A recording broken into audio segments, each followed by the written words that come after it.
জয়গুরু, বন্দে পুরুষোত্তমম।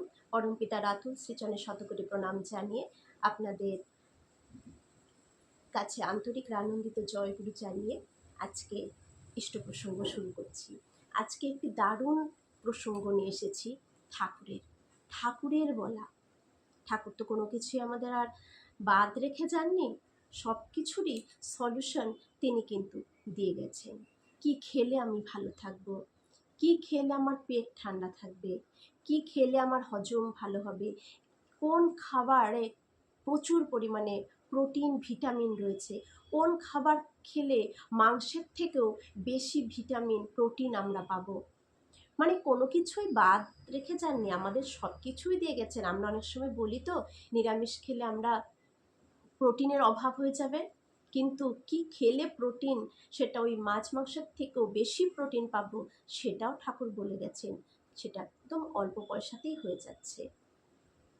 তাহলে আসুন, আজকের যে বিষয় সেটা হচ্ছে এই যে আমাদের বয়স হয়ে যাচ্ছে, আমাদের দিন দিন সবার বয়স বেড়ে যায়, কিন্তু বয়সটা বেড়ে যায় কিন্তু আমরা সবাই ইয়ং থাকতে চাই।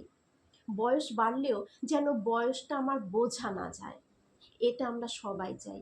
কিভাবে এই বয়সের ছাপ আমাদের পড়বে না, কিভাবে বয়স হলেও মনে হবে অনেক কম তার বয়স। দেখে অনেকে হয়তো কারো 40 হয়েছে, দেখে বলবে মনে হচ্ছে 30-32। অনেকের হয়তো 50 হয়েছে, দেখে বলবে 40-42।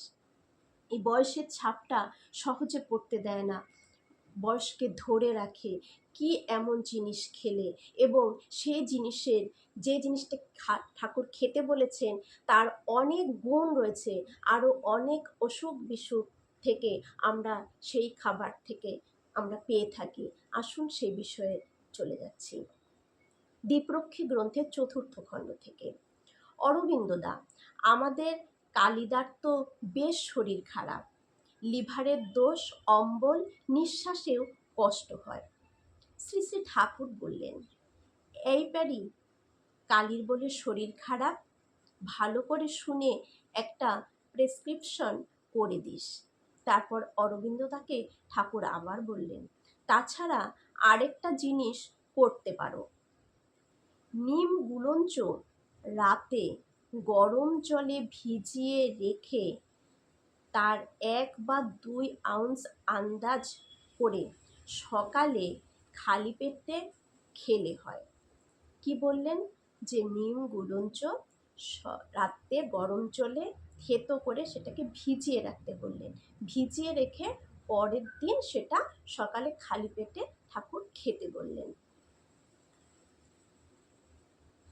গুলঞ্চ খুব ভালো, ওটা নাকি বয়স্থাপক, বয়সটা ঠিক রেখে দেয়। এই নিম গুলঞ্চ খেলে সেটা নাকি আমাদের বয়সের ছাপ পড়তে দেবে না, বয়সটাকে ঠিক রেখে দেবে, সহজেই বুড়ো বুড়ো আমাদের লাগবে না।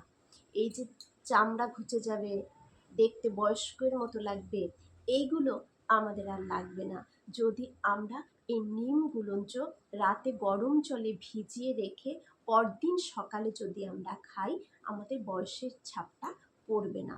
এছাড়া ঠাকুর বললেন, এগুলি শুকিয়ে ফাইলে ভরে রাখা ভালো, আগে ভালো করে পরিষ্কার করে ধুয়ে নিতে হবে। এই খাওয়ার অভ্যাসটা করে ফেললেই হয়। এই যে এই নিম গুলঞ্চ, এই ঠাকুর এই খাবারটার কথা আরও অনেক জায়গায় বলেছেন, যেটা খেলে পেট ভালো থাকে, পেট ঠান্ডা রাখে।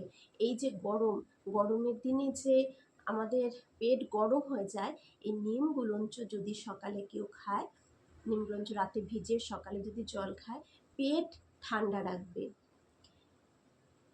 অম্বলের দোষ, লিভারের সমস্যা, এগুলো থেকে এই নিম গুলঞ্চ অনেক উপকার পাওয়া যায়। নিম গুলঞ্চের অনেক উপকার রয়েছে, আরও যেসব আছে আমি আরও বই ঘেঁটে আপনাদেরকে জানাবো। তাই আমরা, তারপর তো থানকুনি খেতে আমাদের বলেছেন, সকালে যে রোজ থানকুনিটার কথা বলেছেন, থানকুনির যে কত গুণ তার তো কোনো শেষ নেই। এখন তো মানে ইউটিউব খুললে দেখা যাচ্ছে যে বিজ্ঞানসম্মতভাবে থানকুনির যে কত গুণ তা এখন ভুরি ভুরি ইউটিউব চ্যানেলে কিন্তু ভিডিও আসছে।